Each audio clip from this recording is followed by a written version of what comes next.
salaamullaahi calaykum waraxmatullaahi tacaala wabarakaatu kulanti wacan oo wanaagsan daawadayaal idil ahaantiinba meel kastoo daafaha caalamka ka joogtaan kuna soo dhowaado gorfayn gaabo inaynu ku eegayno xaaladii ugu dambeysay 24 saac ka dhacday dalka Ethiopia kaasoo dhexda kasii galaya dagaalo ba'an oo u dhexeeya dowladda Ethiopia iyo sidoo kale jabhadaha qubaysan ee TPLF iyo OLA dagaalada ayaa meeshii kasii socday halka reer galbeedku ay baaqaq qalbi jabisa u direen jabhadda xoreynta TPLF oo maalmihii ugu dambeeyay ama bilihii ugu dambeeyay ay si bareera u taageerayeen beesha caalamku qodobadaas iyo qodobo kale ayaan ku daawan doontaan warbixinteenan caawa waxaan idinla socodsiinayaa anigoo ah Mustafa aan ku bilownay dagaalada ayaa maanta halkii kasii socday furino horle ayaa la isku arkay saaka dagaaladuna waxay ahaayeen kuwa khadhaadh oo u dhexeeya jabhadda TPLF OLA oo isgarabsanaysa iyo sidoo kale xoogga militariga ee Ethiopia ra'iisul wasaaraha Abiy Ahmed ayaa dagaalka qayb ka sida la sheegayo asagoo halkaas ay ku sugan yihiin asaga iyo saraakiil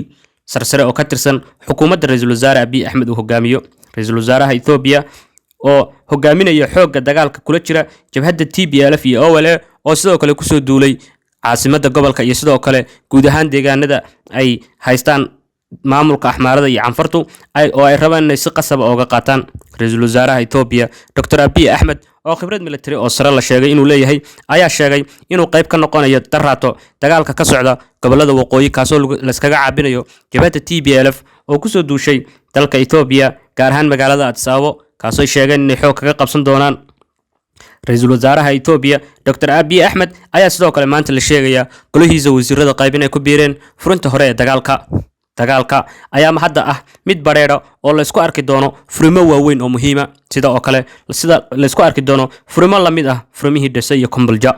ra'iisul wasaaraha Ethiopia Dr. Abiy Ahmed ayaa sidoo kale baaq u diray shacabka Ethiopia iyo dhammaan in ay ka soo qayb qaataan dhinacyada kala duwan ee dalka Ethiopia maamulada dowlad deegaanada qaar ayaa ka jawaabay fariintii ra'iisul wasaaraha dalka Ethiopia maamulka deegaanka Soomaalida iyo maamulka Benishangul Gumus ayaa sheegay in ay ka qayb qaadan doonaan dagaalka xafiiska xarunta dhexe xisbiga PP ee deegaanka Soomaalida ayaa sheegay in ay ka qayb qaadan doonaan dagaalka lagu jiro jabhadda TPLF dhanka kale maamulada dowlad deegaanada Oromada Benishangulka iyo Axmaarada iyo Canfarta oo markii horeba dagaalka qayb weyn ka ahaa ayaa sheegay inay ka jawaabi doonaan baaqa ra'iisul wasaaraha Dr. Abiy Ahmed oo ka qayb qaatay dagaalka u dhexeeya jabhadaha ku soo duulay dalka Ethiopia iyo sidoo kale militariga dalka ra'iisul wasaaraha Ethiopia Abiy Ahmed oo ah sarkaalka ugu sarreeya ee xukuma ciidanka qalabka sida ee Ethiopia ayaa dagaalka la sheegayaa inuu si weyn saameyn ugu yeelan doono sabab la xiriira in uu leeyahay khibrad military oo muddadii ugu dambeysay ku soo shaqayn jiray shaqadiisana uu ka soo bilaabay military sirdoon iyo sidoo kale hogaamiye ciidan oo aad oo soo qayb qaatay dagaalkii baanaa ee u dhexeeyay dowladda Eritrea iyo sidoo kale dowladda Ethiopia dhanka kale xoogaga mucaaradka ayaa sheeganaya guulo waaweyn halka jabhadda Oromo ee OLA ay sheegtay inay ciidamo hor leh tababar u soo xidhay kuwaasoo ka mid noqon doona dagaalyahanada dagaalka kula jira ciidamada dowladda ee gaar ahaan kuwa deegaanka Oromiya iyo sidoo kale goobaha isku ku bahoobeen ciidamada TPLF iyo OLA dhanka kale beesha caalamka ayaa niyad jab ballaaran u diray jabhadda TPLF kuwaas oo wakiilka geeska Afrika u qaabilsan arrimaha Mareykanka uu yiri TPLF waa inay fahmaan in xaaladda maanta aysan ahayn sidii 1991 oo kale waa in ay fahmaan oo ay raadiyaan mar walba nabad dhanka kale ra'iisul wasaaraha dalka Ethiopia ayay ugu baaqeen inuu ka shaqeeyo nabadda TPLF ayaa arrinkan u arkaysay moraal jab dhanka uga imaanaya saaxiibadooda sida khaaska loo sheegay inay u saaxiibeen Mareykanka oo dagaal kula jira ra'iisul wasaaraha Ethiopia kadib markuu hoosta ka galay Afrika sheegayna muujiyay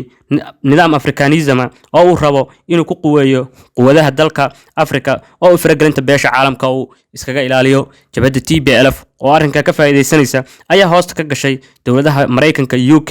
Canada iyo sidoo kale gaar ahaan beesha caalamka oo fara badan dhanka kale ra'iisul wasaaraha Ethiopia Dr. Abiy Ahmed ayaa shaqadii xafiiska ra'iisul wasaaraha si ku meel gaar ah ugu wareejiyay ku-xigeenkiisa Dhamaqa Mukanan kadib markuu Abiy Ahmed furinta dagaalka aaday wasiirka warfaafinta ee dowladda Ethiopia Lagaza Tulu ayaa faahfaahin dheera ka bixiyay xil wareejinta Abiy Ahmed kaasoo ku sheegay in ay tahay maadaama ra'iisul wasaaraha dalka Ethiopia Dr. Abiy Ahmed uu ka qayb qaadan doono furimaha howle ee dagaalka uu dalka sii hogaamin doono xafiiska shaqada ra'iisul wasaaraha Dr. Abiy Ahmed oo ah taliyaha ugu sarreeya ee ciidamada militariga. Sawirada qaar ayaa muujinaya golaha wasiirada ee Dr. Abiy Ahmed oo ka qayb qaadanaya dagaalka u dhexeeya dowladda Ethiopia iyo sidoo kale jabhadaha ku soo duulay dalka Ethiopia ee TPLF iyo OLA. Dhanka kale, dowladda Ethiopia ayaa ceyrisay 4 ka mid ah diblomaasiyiinta Ireland. Ethiopia ayaa ku wargelisay safaaradda Ireland ee Addis Ababa inay 4 ka mid ah 6 diblomaasiyiinta Ireland ee ka howlgala safaaradda ay dalka ka baxaan muddo 7 gudihiisa.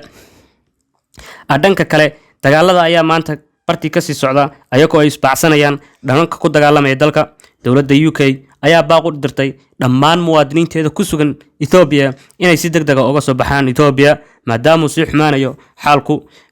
Madaxweynaha deegaanka Benishangul Gumuz Ashdul Hassan ayaa sheegay inuu tagayo furinta hore ee dagaalka si uu uga jawaabo baaqa ra'iisul wasaare Abiy Ahmed iyo in madaxdu dagaalka ka soo qayb galaan. Dhanka kale, magaalada Dabra Burhan ayaa lagu soo rogay xayiraad la xidhiidha isku socodka dagaalka qofka aan aqoonsiga. Dhanka kale, magaalada Dabra Burhan ayaa lagu soo rogay xayiraad la xidhiidha isku socodka dadka aan aqoonsiga wadanin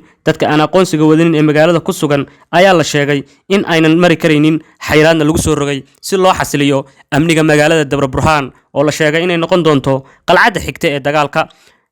Dase iyo Kombolja ayaa kolka ay soo food saareen jabhadda TPLF ayaa la sheegay in xayiraad noocan lagu soo rogay si loo xaqiijiyo amniga magaalada iyo sidoo kale sirdoonka TPLF oo ay rabaan inay ku soo dhex qariyaan dadka shacabka ayagoo u xidhaya dhar shacab.